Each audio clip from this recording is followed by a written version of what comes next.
నువ్వు ఆగవయ్యా. ఇక చూడమ్మా, ఆ పెదరాయుడిని మరిపించే తీర్పిస్తాను. ఏ అను ఏ అను అనునా? సుయా ఎందుకని తోకలాగా వదిలేశా. మధుమతి గీసిన ఈ గీత భగవద్గీతతో సమానం. నీ వాటాలో ఉన్నయన్ని నీవి, ఈమె వాటాలో ఉన్నయన్ని ఈమెవి. ఈమె వాటాలో వస్తువులు కావాలంటే ఈమె పర్మిషన్ అడిగో లేదా ఫైన్ కట్టో వాడుకోవాలి. లేదంటే నోరు మూసుకొని ఊరుకోవాలి. ఇదే ఈ పెదరాయుడి తీర్పు తీర్పు తీర్పు.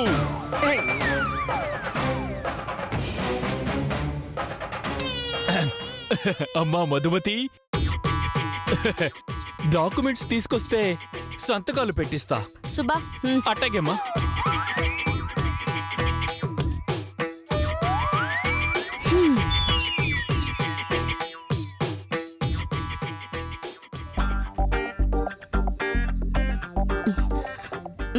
తీసుకోండి.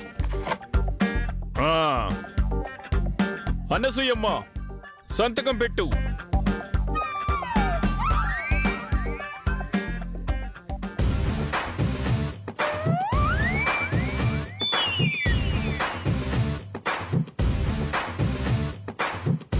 నువ్వు పెట్టమ్మా మధుమతి.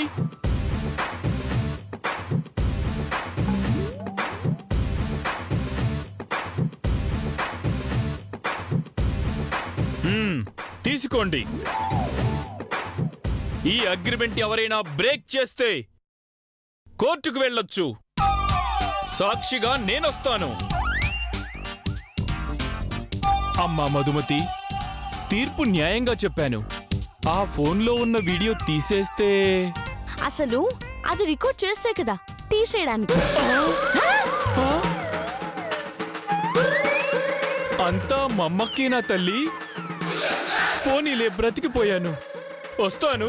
రేయ్ రండ్రా.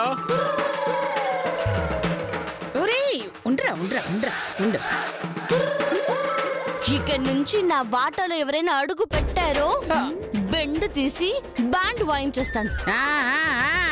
నాది కూడా సేమ్ టు సేమ్ డైలాగ్. పదే నాన్న.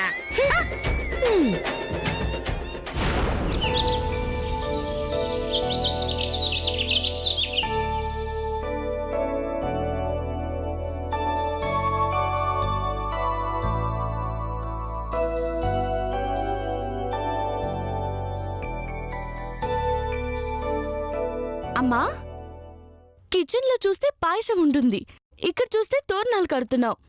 ఏంటమ్మా ఇదంతా? నీ కడుపు పండితే తులసమ్మ వ్రతం చేస్తానని నీ పెళ్ళైన కొత్తలో మొక్కుకున్నానమ్మా. ఆ తల్లి దయవల్ల ఇన్నాళ్లకి నువ్వు తల్లివి కాబోతున్నావు. అందుకే అనుకున్న మాట ప్రకారం తులసమ్మ వ్రతం చేయబోతున్నాను. నా కడుపు పండిన మాట నిజమే, కానీ అది నా ఇష్టపూర్వకంగా జరిగింది కాదమ్మా. అలాంటప్పుడు ఈ వ్రతం తప్పమ్మా. బిడ్డలు మనం కావాలనుకుంటే పుట్టరు, ఆ దేవుడు ఇవ్వాలనుకుంటేనే పుడతారు. అమ్మా అని పిలిపించుకునే అదృష్టం నీకుంది కాబట్టి నీకిష్టం లేకపోయినా నువ్వు తల్లివి కాబోతున్నావు. రేపు పాపో బాబో పుడితే అయిష్టం కాదు, నా అదృష్టం అంటావు. అది కాదమ్మా. చూడమ్మా, ఇప్పటిదాకా ఏం జరిగిందో నాకు తెలియదు కానీ ఇక నుంచి మాత్రం నువ్వు సంతోషంగా ఉండాలి, ఆనందంగా ఉండాలమ్మా. అప్పుడే నీకు పుట్టబోయే బిడ్డ అందంగా ఆరోగ్యంగా ఉంటాడు. నేను వ్రతం చేస్తోంది కూడా అందుకోసమే. సరే అమ్మా, నా సంతోషం కోసం చేస్తున్నప్పుడు నీ సంతోషాన్ని ఎలా కాదంటాను? నీ ఇష్టమమ్మా. సరే, వెళ్ళి పూజ ఏర్పాటు చేద్దాం పద. అలాగే.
తోరణాలు కడుతున్నారేంటి?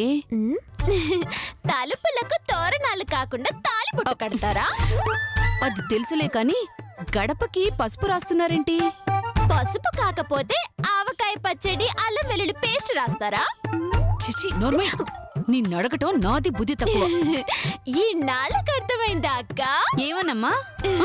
నీకు బుద్ధి తక్కువ అని. చంపేస్తాను. పద. ఏ మధు, మా గడపకి పసుపు రాస్తున్నావేంటి? మీ గడప ఆ, కళ్ళకి మస్కేమని వచ్చిందా? ఒకసారి తీసి ఇవ్వక్క. ఏంటి అది? నీ కళ్ళక్క తుడిచి ఇస్తాను, మసకపోతుంది. ఏమన్నా తెలివినిదే తింగర్దానం. తింగర్ది శిరీషక్క కాదక్క, నువ్వు. అందుకే మా వాటర్లో పసుపు రాసుకుంటున్నా మీ వాటర్లో రాసినట్టు ఫీల్ అవుతున్నావు. ఎంత మీ వాట అయితే మాత్రం అలా సగం గడపకి పసుపు రాయడం ఏంటి? రాస్తే గడప మొత్తం రాయాలి. కడితే ఫుల్లుగా తోరణాలు కట్టాలి. అంతేగాని వాటాలు కోటాలు అని ఇలా సగం సగం పనులు చేస్తే చూస్తూ ఊరుకునేది లేదు. ఏంటి? చూడమ్మా, మేము తులసమ్మ వ్రతం చేస్తున్నాం. నిజానికి ఇల్లు మొత్తం శుభ్రం చెయ్యాలి. కానీ అటువైపు నేడేటు పడకూడదని ఒప్పందం ఉంది కాబట్టి మా వైపు మాత్రమే పూజ ఏర్పాట్లు చేసుకుంటున్నావమ్మా. పూర్తిగా చేయకూడదని కాదమ్మా.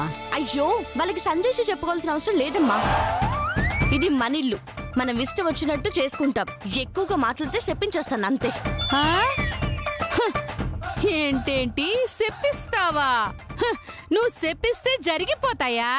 నిత్యం లలితా సహస్రనామాలు, గాయత్రీదేవి మంత్రోచ్చారణలు పలికే పవిత్రమైన నోరమ్మ మాది. మనసు పెట్టి ఆ తల్లిని స్మరించి చెప్పించాము అంతే. ఆ తర్వాత ఆ దేవుడు కూడా మిమ్మల్ని కాపాడలేడు. అంటే మా లతక్క కోతిలా అయిపోవాలని శపిస్తావా? మీ వల్ల కాదు, ఎందుకంటే ఆల్రెడీ అలాగే ఉంటుంది. అబ్బా నువ్వాగక్క. ఏ మధు, నీకు దమ్ముంటే, దిల్లుంటే, తడాకా ఉంటే మా లతక్క పిచ్చిదైపోవాలని, బొచ్చు పీక్కోవాలని, పిచ్చి కుక్కలాగా రోడ్డు మీద పరిగెత్తాలని శపించు. నీకు సత్తా ఉంటే శపించు. వాళ్ళు సైలెంట్ గా ఉంటే రెచ్చగొడతావేంటి? ముందు ఈ విషయం అత్తయ్య గారికి చెప్పాలి. అత్తయ్య గారు కాదు, వాళ్ళ అత్తయ్య వచ్చినా ఈ పూజ ఆగదు. వెళ్ళి ట్రై చేసుకోండి. అది చూస్తా. చూడండి. రామ్మా. అత్తయ్య గారు, ఏంటేంటేంటేంటి? మన పర్మిషన్ లేకుండా మన ఇంటికి తోరణాలు కడతారా? పసుపు పూసి పూజలు చేస్తారా? అవునత్తయ్య గారు, ఇదేంటి అని అడిగితే ఈ ఇల్లు మీ అత్త మొగుడిదా, మా తండ్రిది, ఎక్కువ మాట్లాడితే పళ్ళు రాలగొడతాను అంది. ఏయ్, ఏయ్, మీ పళ్ళు రాలగొడతాననిందా? అక్క పళ్ళు కాదత్తయ్య గారు, మీ పళ్ళు. నా పళ్ళ అంత ధైర్యం ఉందా దానికి? మీ పళ్ళు రాలగొట్టడానికి ధైర్యం ఎందుకు అత్తయ్య గారు? ఓ రాయి ఉంటే చాలు. ఏయ్, ఛీ, నర్మయ్. రాలేది మీ పళ్ళు కాబట్టి మీరు మూసుకుంటే బెటర్ ఏమో అత్తయ్య గారు. చంపుతానే తింగర మహందానా. అత్త అనే గౌరవం కూడా లేకుండా అంత మాట అంటుందా? ఆ ఇంకా చాలా అందత్తయ్య గారు, చెప్పటానికి నాకు నోరు రావట్లేదు. ఎక్కడుందో చెప్పక్క, నేను పిలుచుకొస్తాను. ఏంటి అది? నోరక్క రావట్లేదు అన్నావు కదా. అయ్యో, నీ బొందనే నీ బొంద. ఛే! ఆ మధు ఏమనిందో చెప్పండి. మీకు అరవడం తప్ప కరవడం తెలీదంట. నువ్వు వేస్ట్ దానివి, నువ్వు పనికి మాలిన దానివి, నువ్వు చెండాలపు దానివి, పేడలో పైసా కనిపిస్తే నాలుకతో తీసే పిసినారి దానివి అని. నేను అనలేదు అత్తయ్య గారు, ఆ మధు అనింది. అలాగా? అదిప్పుడంది. అది అనలేదక్క, తన అక్కంట్లో నేనే అనేసా. అలాగా? ఇంక నేను రెచ్చిపోతాను చూడు. దాన్ని వదల్నే, పూజలు చేసుకోనివ్వను దాన్ని. బొంద, నువ్వేమన్నా పెద్ద పుడింగివా? నిన్ను చూడగానే పూజ ఆపేయడానికి? మూసుకుని ఒక మూలను కూర్చో. ఎక్స్ట్రా చేసావనుకో ఒక కాలు చెయ్యి తీసేసి గుడి ముందు కూర్చుని అమ్మా అయ్యా తల్లి అని ముష్టెత్తుకోవాలి అని నేను అనట్లేదు అత్తయ్య గారు, ఆ మధు అంటుంది. అవును, అమ్మ నా దొంగ పోరిల్లారా, దాని పేరు చెప్పి మీరు తిట్టేస్తున్నారా? చెప్తానే మీ సంగతి. హ! అత్తనన్న మర్యాద కూడా లేకుండా, పెద్దదానన్న గౌరవం కూడా లేకుండా గుడి ముందు ముష్టెత్తుకోమంటారా నిన్ను? ఆ. అయ్యో, మిమ్మల్ని కొట్టడం ఏంటే? ఆ మధు అలా అంటే నేను ఇలా కొడతా అని మీకు ట్రయల్ చూపించాను అంతే. నాతో పెట్టుకుంటే చిక్కటి పాలల్లో మెత్తటి పకోడీలు అమ్ముకోవాల్సి వస్తుంది. ఆ, మేమా? కాదే, ఆ మధుమతి.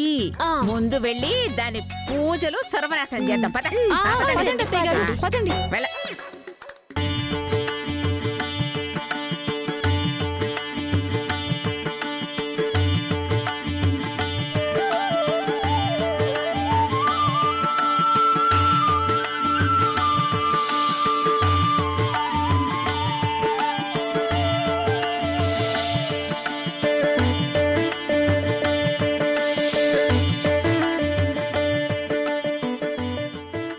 చూసారా చూసారా అత్తయ్య గారు, మన తులసి కోటికి ఎలా పూజలు చేస్తున్నారు?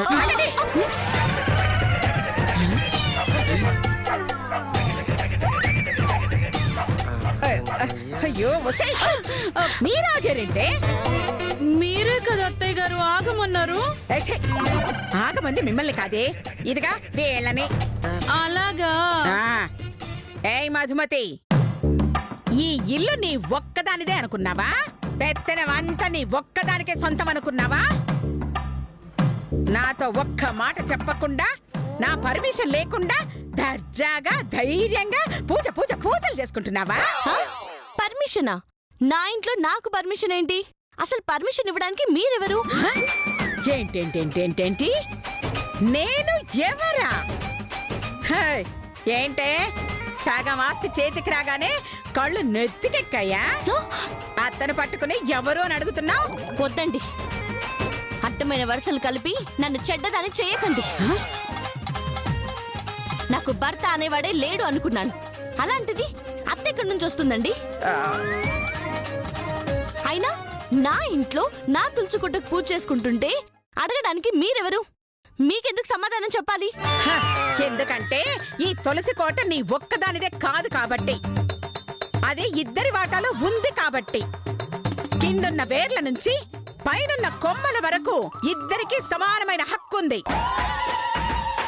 చెట్టు చుట్టూ ఉన్న మట్టి దగ్గర నుంచి కోట చుట్టూ ఉన్న నేల వరకు ఇద్దరికీ సమానమైన హక్కుంది.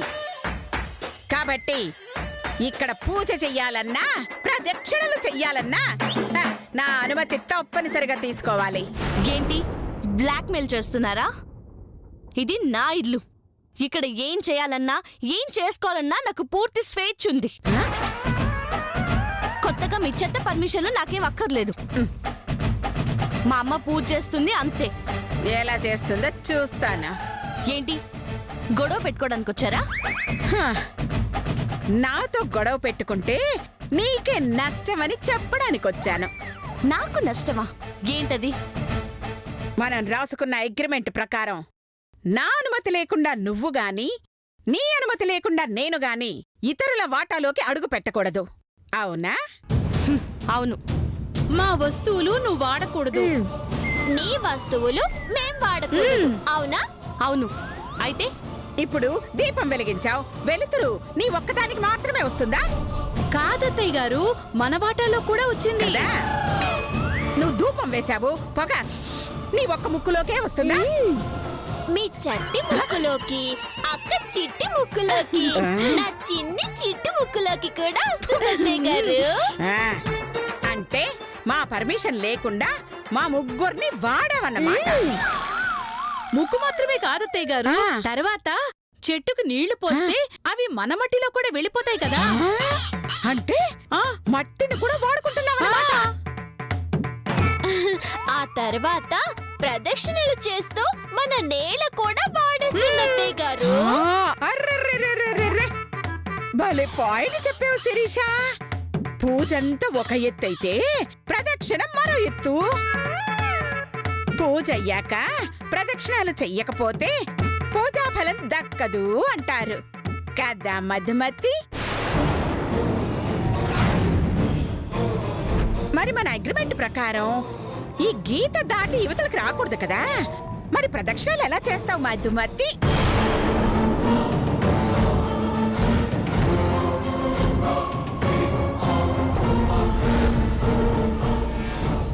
నేను చూపిస్తాను అత్తయ్య గారు. దున్నపోతా మన శత్రువులకి ప్రదక్షిణలు ఎలా చేయాలో ఎలా చూపిస్తావు? నీ బొంద నేను చూపిస్తానన్నది మధు ప్రదక్షిణాలు చేయటం కాదే. మరి మధు తులసి కోట చుట్టూ ఎలా ప్రదక్షిణాలు చేస్తుందో చూపిస్తా అంటున్నా. సరే సరే చూపించే. జరగండి అత్తయ్య గారు.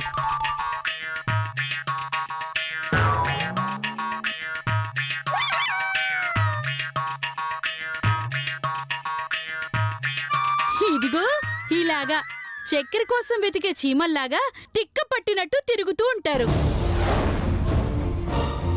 అబ్బబ్బబ్బబ్బబ్బ, భలే చెప్పావే. అంటే ఇంకాసేపట్లో మధుమతి వాళ్ళ అమ్మ చక్కెర పట్టుకున్న చీమల్లాగా ఇక్కడెక్కడే తిరుగుతారన్నమాట. అవును అత్తయ్య గారు. అయ్యో పాపం, పూజా ఫలం దక్కదేమోవే. దెయ్యంలా మీరు నిలబడుంటే ఎలా దక్కుతుంది అత్తయ్య గారు? జనం పొగడాలో కూడా తెలియదు, బుర్ర తక్కువదానా. ఏయ్ మధు, సినిమా క్లియర్ గా అర్థమైందిగా. గీత దాటి నా వాటాలో అడుగు పెట్టాలంటే నా పర్మిషన్ తీసుకోవాలి, లేదా ప్రదక్షిణాలు ఆపుకోవాలి. పర్మిషన్ తీసుకుంటావా, ప్రదక్షిణాలు ఆపుకుంటావా? ఏంటి ఊరుకుంటున్నారు కదా అని ఓవర్ చేస్తున్నారు. పూజ దగ్గర మీరు అడ్డుకుంటే మేము అడ్డుపడాల్సిన ప్లేసులు చాలా ఉన్నాయండి. అవి దృష్టిలో పెట్టుకోండి. అమ్మా మధు, పూజ పూర్తయ్యాక ప్రదక్షిణలు చేసి తీరాలమ్మా. ఇప్పుడు ఆవిడతో గొడవ పెడితే పూజ అసంపూర్ణంగా ఆగిపోతుంది. కొంచెం ఆలోచించి మాట్లాడమ్మా మధు.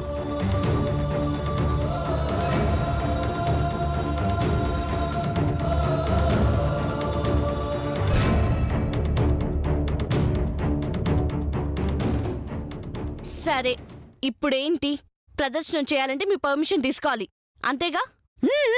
అవును. కాకపోతే నేను పర్మిషన్ ఇవ్వాలంటే మీరు ఫైన్ కట్టాలి. ఫైనా? ఎస్. ఈ అనసూయ ఫ్రీగా దేవుడికి దండమే పెట్టదు. ఇక మిమ్మల్ని ఎలా పెట్టుకొని ఇస్తుంది? ఒక్కసారి నా వాటాలోకి రావాలంటే 100 రూపాయలు ఫైన్ ఇవ్వాలి. 100 రూపాయలా? 11 ప్రదక్షిణలు చేయాలంటే 1100 ఇవ్వాలా? 1200 ఇచ్చినా పర్వాలేదు, మేము చెరో 50 తీసుకుంటాం. నేను ఇవ్వను. అయితే అడుగు పెట్టనివ్వను. ఏయ్! ఏయ్! అయ్యో మధు, అమ్మ మధు ఆగమ్మా. దేవుడి దగ్గర గొడవలు ఎందుకమ్మా? మనకి డబ్బు కన్నా దైవం ముఖ్యం. ఆ ముష్టేదో పడేయమ్మా, ప్రశాంతంగా పూజ చేసుకుందాం. ఆ,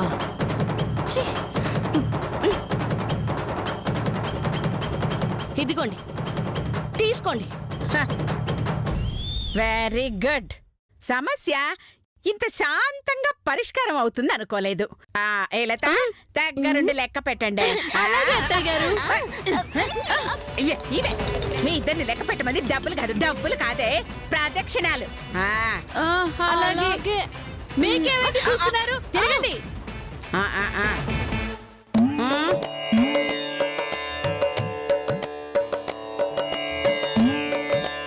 ఒకటి.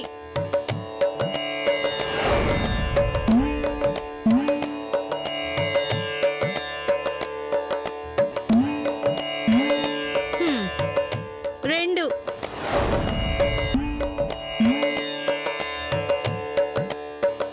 అయ్యయ్యో, మంత్రాలు అలా మనసులో చదువుకుంటే ఎలా? బయటికి చదివితే మేం కూడా వింటాం కదా. ఓం పిచ్చి మొహందానాయ నమః, ఓం కర్రి బెర్రి మొహందానాయ నమః, ఓం దయ్యం మొహందానాయ నమః. ఏయ్, తిడుతున్నావేంటే? మంత్రాలు చదవమన్నావు కదా. కదా అందుకే చదువుతున్నా. చదవమంది నిన్ను కదే వాళ్ళని. ఏయ్ చాలే ఆపండి, కాసేపు నోరు ముయ్యండి. వాళ్ళేదో పూజ చేసుకుంటున్నారు కదా. నాతో పెట్టుకుంటే ఇలాగ నొలిగిపోద్ది.